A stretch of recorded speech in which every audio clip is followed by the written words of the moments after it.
सोचिए अगर पूरी दुनिया आज से ही मांस और मछली खाना बंद कर दे तो क्या होगा। क्या इससे पर्यावरण को फायदा होगा? क्या हमारी सेहत बेहतर होगी या बिगड़ जाएगी? और जो लोग मांस के बिजनेस से जुड़े हैं उनका क्या होगा? आज हम इसी सवाल का गहराई से जवाब ढूंढेंगे, तो इस वीडियो को अंत तक देखें। सबसे पहले ग्रीन हाउस गैसों में गिरावट होगी। मांस उत्पादन दुनिया में ग्रीन हाउस गैसों का एक बड़ा स्रोत है। मवेशी खासकर गायें बहुत ज्यादा मीथेन गैस छोड़ती है जो ग्लोबल वार्मिंग बढ़ाती है। अगर मांस और मछली की खपत कम हो जाए तो ग्रीन हाउस गैसों का स्तर 15% तक कम हो सकता है, जिससे जलवायु परिवर्तन को रोकने में मदद मिलेगी। जंगल बचेंगे। हर साल लाखों हेक्टेयर जंगल काटे जाते हैं सिर्फ इसलिए ताकि मवेशियों को चरने की जगह मिले। अगर मांस की मांग खत्म हो जाए तो जंगल बचेंगे और प्रकृति फिर से हरी भरी हो जाएगी। पानी और अनाज की बचत। 1 किलो बीफ यानी गौ मांस बनाने के लिए 15,000 लीटर पानी खर्च होता है। अगर मांस उत्पादन रुक जाए तो करोड़ों लीटर पानी बच सकता है और इसे दूसरी जगह इस्तेमाल किया जा सकता है। इतना ही नहीं, जो अनाज जानवरों को खिलाने के लिए उगाया जाता है वह सीधे इंसानों को दिया जा सकता है। इससे भुखमरी खत्म करने में मदद मिलेगी।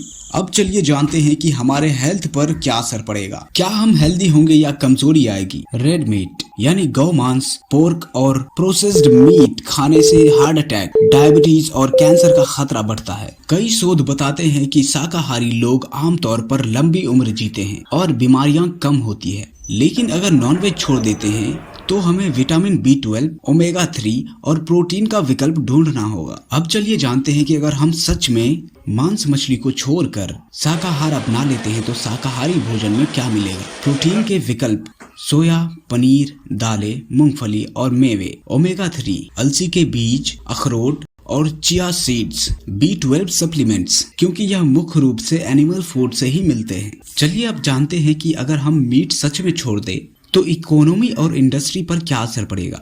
मीट इंडस्ट्री का क्या होगा? दुनिया भर में 40 करोड़ लोग मांस और मछली के बिजनेस से जुड़े हैं। अगर मांस की खपत खत्म हो गई तो ये लोग बेरोजगार हो सकते हैं। लेकिन नई इंडस्ट्री भी जन्म लेगी, जैसे प्लांट बेस्ड मीट और वैकल्पिक प्रोटीन के स्रोत। कृषि और फूड इंडस्ट्री में ज़्यादा चेंजेस देखने को मिलेंगे। ज्यादा लोग फल, सब्जियां और अनाज की खेती करने लगेंगे। डेयरी और शाकाहारी फूड इंडस्ट्री तेजी से बढ़ेगी। प्लांट बेस्ड मीट जैसे सोया, मशरूम और लैब में बनने वाले मीट का बिजनेस बूम करेगा। अब हम जानते हैं कि इससे नैतिकता और जानवरों पर क्या असर पड़ेगा।